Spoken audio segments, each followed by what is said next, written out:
Kalingap! Welcome back to my YouTube channel. Magandang araw po sa lahat. Sa amanda ko kayo ng mundo, naroroon ngayon.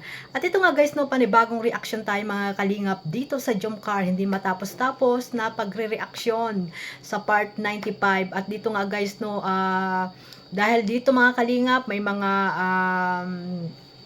nagkakaroon ng issue, no, sa part 95 na ito. At dito nga ay nalaman natin yung mga nangyari sa Jomcar, no, sa past few days mga Kalingap. At ngayon nga guys, no, mga Kalingap, maiba tayo ng topic, no. Hindi po tayo sa part 95 at talagang yung mga pabahay nila ni Kalingap Jomar, especially, no, na mayroon kasing isang vlogger doon na katabi niya. At ayun, no, nagkakaroon ng hindi magandang mga salita na mga tawag dito na mga salita, no, mga comment mga Kalingap na minsan yung iba ay talagang hindi na maganda yung mga kino-comment nila. At about po dito sa pabahay ni Kalingap Jomar, kasi nga yung iba ay talagang nagtatanong or nag-update or kung ano ba yung nangyari na sa bahay ni Kalingap Jomar.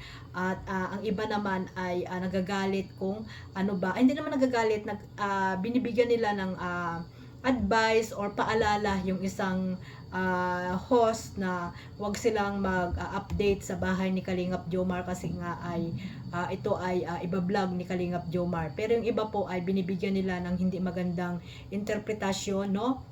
Nasabi ng iba ay madamot daw, toxic yung ibang mga supporters ng Jomcar. At dito naman po guys mga Kalingap ay wala pong kinalaman dito si Kalingap Jomar sa mga ginagawa ng mga supporters po ng Jomcar, no? Yung iba po ay concern, yung iba po ay talagang against po sa mga sinasabi po ng may concern po doon sa channel ni Kalingap Joms, no? At bago natin simulan yun mga Kalingap, magsha-shoutout muna tayo sa ating founder, Kuya Bal Santos Matubang, Ate Edna Vlogs at Kalingap Rab, at sa lahat po ng mga nasa landing pad, mga ambassador, deputy at mga Kalingap Scouters, mega love shoutout po sa inyong lahat. Ganon din po sa mga kasamahan ko pong reactor, ayan, sa Team Bios, Karipa, Team Watchers, Team Strikers, at sa mga legit reactor po na nandito sa Team Kalingap. Shoutout po sa lahat.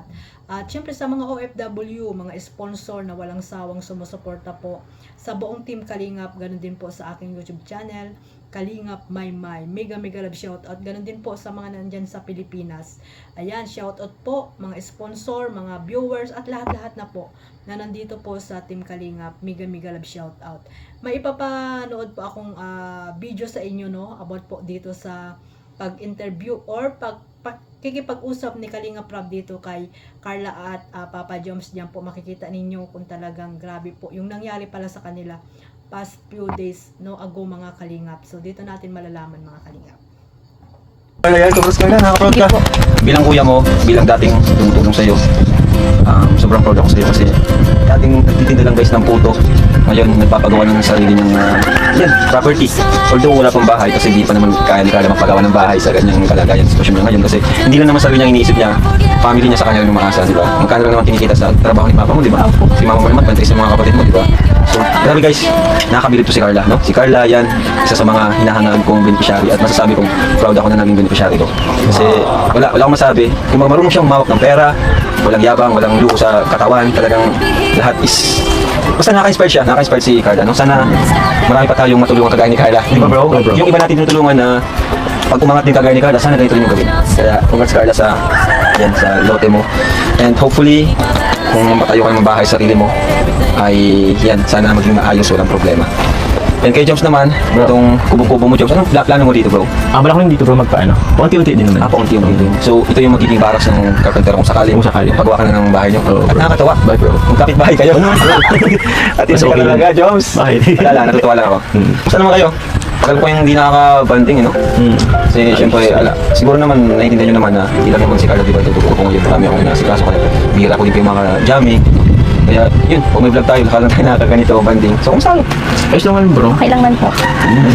Okay. Okay lang. Para ba siyang roller coaster? Sobrang roller Ang coaster. relasyon daw kasi parang roller coaster. Oo bro, hindi naman naiwasan bro. So nararamdaman niya na, nafe-feel niya na ngayon. Oo. Saka may isa pa akong tanong. Ano yung nababalita ko? Nag-unfollow daw kayo sa isa't isa? Alam mo, akala nyo, di ako nanonood ha? Akala nyo ha? Alam mo kahit di niya ako nakasama, alam ko yung mga issue na yan.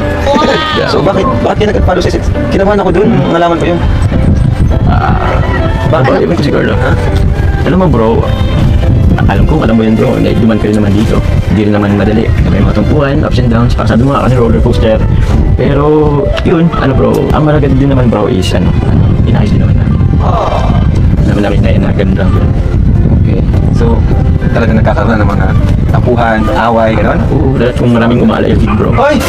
May umaaligid! Yes bro, ewan ko ba bro, minsan hindi ko na yung sarili ko, parang nagiging sobrang na rin akong siloso bro. Hindi ko na alam kung bakit ganito na rin ako eh. Medyo, ewan, iba rin sa pakiramdam. Pag-ibig na kaya, sana ay... Pag-ibig. Pag-ibig. Ang pag-ibig bro. Oo. Mukhang tinamaan ka ng malalim ah. Mukhang tinamaan ka talaga ng... Eh, ano bro, alam mo naman yan bro, nagdaan ka din naman sa Oo naman. Pero parang iba yun sa'yo ah. Iba ba? Parang masyado kang siloso ata, Joms ah. Parang masyado kang siloso. Siloso ba? Hmm? Ayun na. Ayun na. Almatic na. Hindi. Alam ko naman kasi siyempre estudyante, may mga kaibigan din. Oo naman bro. Siyempre di maiwasan yun pag may mga projects. Di ba? So, normal naman na may makakausap siyang ibang lalaki. Oo naman. Pero di naman ibig sabihin nun is pagpapalit ka na niya. Di ba? Tama Carla? Tama? Yes po. O, di ba? Tanong ko Carla, ito. Pag ba may nakita kang mas pogi kay Papa Joms, Ay! ipagpapalit mo ba siya? Siyempre hindi kuya. Tsaka para sa akin siya na yung pinakapugi. Ay! Grabe naman! Wala ka na kayo. Joms, naniwala ka, Joms. Naniwala ka. Ako pa? Hindi, joke lang. Hindi naman. Hindi niya sabihin siguro, imposible. Imposible. Ha? Akala ko bro, muna, siyempre oo. Akala ko Alam mo Carla, sana balang araw, umasenso rin tayo. Yung hindi naman sobra, yung simple lang. Kagaya nito, sa kubo, sa bakuran mo. Ito nang simulan natin. Sana Carla, huwag kang magbago. Manatili kang ganyan. Simple, humble, may takot sa Diyos. At importante, hindi maarte. Alam mo, sa totoo lang, masaya ako na ganito. Tahimik. Tayong dalawa lang. Malayo sa gulo. Kaya, asahan mo na hindi ako magbabago. Kahit pa, hindi man natin natupad yung mga pangarap natin. Basta, magkasama tayo sa hirap at ginawa. Wow, grabe naman yun eh.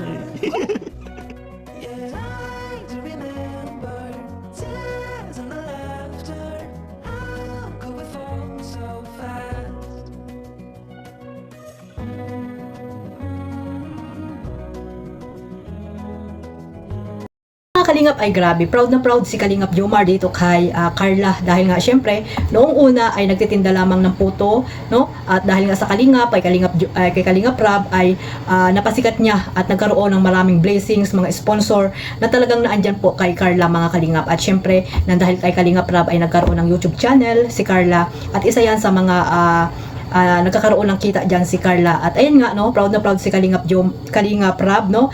Talagang sabi niya ay nakakabilib, no? Nakakabilib si Carla kasi nga isa lamang siyang nagtitinda ng puto dati, ay ngayon ay isa ng talagang magpapatayo na ng sarili niyang bahay sa Daet mga Kalingap. At dito rin, no, nasabi rin ni Kalingap Rab na talagang si Carla ay walang arte, walang yabang, walang luho sa katawan at talagang masinop po masinop sa pera itong si Baby Carla. Kaya naman no, nag-aaral siya ngayon pero ayun, no, makakapagpatayo po siya ng bahay na talagang iniisip ni Carla kasi nga sayang po yung renta po doon sa kanilang apartment ngayon mga Kalingap. Even though na may sponsor naman dyan, pero iniisip niya rin po na talagang napakamahal naman talaga ng rent po sa apartment nila mga Kalingap. Parang bahay na rin po kasi iyon. Kaya naisip ni Carla ay kahit simpleng bahay lang ay makapagpatayo siya, di ba mga Kalingap?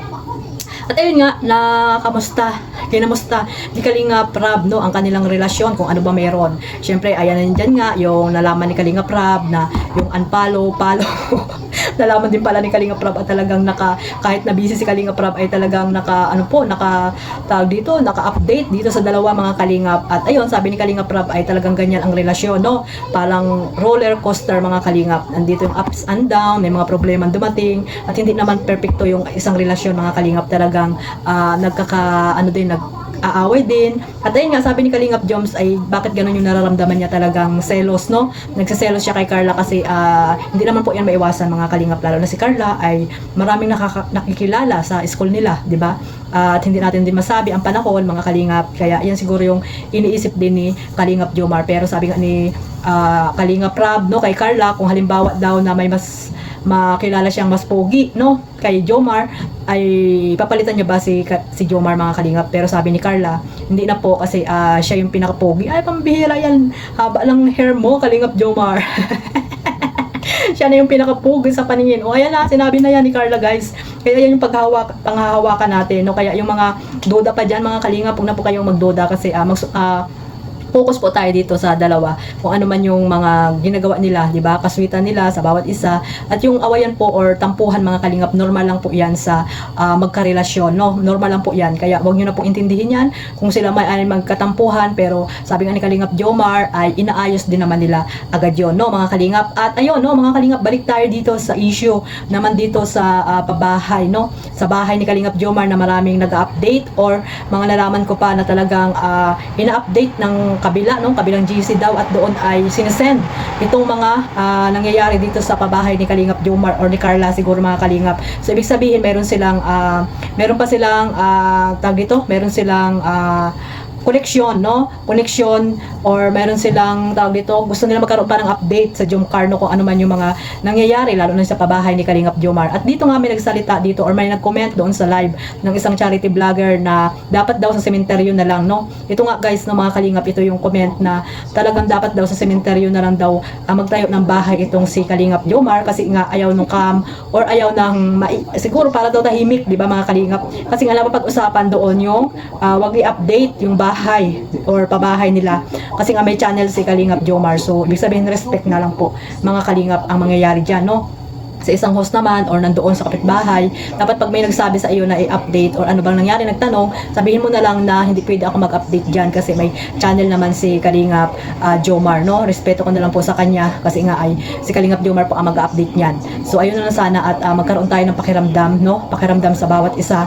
At ayun, respect para po at tahimik po ang mga supporters. Kung may magtanong man, ayun na lang sana ang sasabihin, di ba? At wala nang kung ano-ano pang sasabihin kasi yung ibang supporters ay hindi natin please kung ano ba yung kanilang mga iniisip, no? So, ayan, sana yung mga nag-comment naman na to, diyan ka sana ilibing, no, sa sinasabi mong sementeryo. Ilibing ka na diyan para tahimik na yung buhay mo, hindi ka na comment ng kung ano-ano. 'Di ba? Lawakan mo yung pangunawa mo kung talagang supporters ka. Siguro naman hindi ka supporters kasi nga ganyan yung kino-comment mo diyan. Or dati ka ng supporters pero ngayon ay parang galit ka na, no, dito sa dati mong sinusuportahan. Kaya ganyan yung mga kino-comment mo, 'di ba? Hindi mo masisisi yung mga nagmamahal sa Jomcar or kay Kalingap Jomar, 'di ba? Kasi nga mayroon channel po 'yan na dapat siya mag-update diyan sa kanyang bahay. Hindi po yung pinagdadamot ng mga supporters kasi alam nila kung ano yung dapat nilang gawin, di ba? Yung dapat na gawin ng mga charity vlogger o ng mga vlogger diyan sa pag-update na yan mga Kalingap. Yun na po ay paalala para hindi na po mabas pa ng iba, di ba mga Kalingap? Nasa iyo na yan kung susundin mo or hindi, di ba? So sana wag nilang bigyan ng mahabang usapin pa yung mga kino-comment ng iba na sana ay yung host na lang ang magsabi na pasensya na, ganun. So, hindi na masyadong lalawak pa yung mga usapin, mga Kalingap. So, hanggang dito na lang po at sana po ay magsuportahan na lang po tayo, no? Mag-focus po kayo sa inyong sinusuportahan, mga Jomcar solid supporters at i-marathon nyo po ang YouTube channel ni Kalingap Jomar at ni Carla. So yung mga nagko-comment po ng hindi maganda ay sana sila ang ilibing, no, ng maaga para tahimik po yung buhay nila, hindi yung kung saan magtatayo ng bahay diyan sila Kalingap Jomar. So hindi po yan, hindi po pwede yan. Ano po yan, foul po yan sa mga commentators na ganyan yung mga pag-iisip. So ibig sabihin buzzer po yan ni Kalingap Jomar, no? So ayan mga Kalingap, God bless po sa lahat at ipagpatuloy nyo lang po ang pagsuporta sa buong team Kalingap. Bye bye po!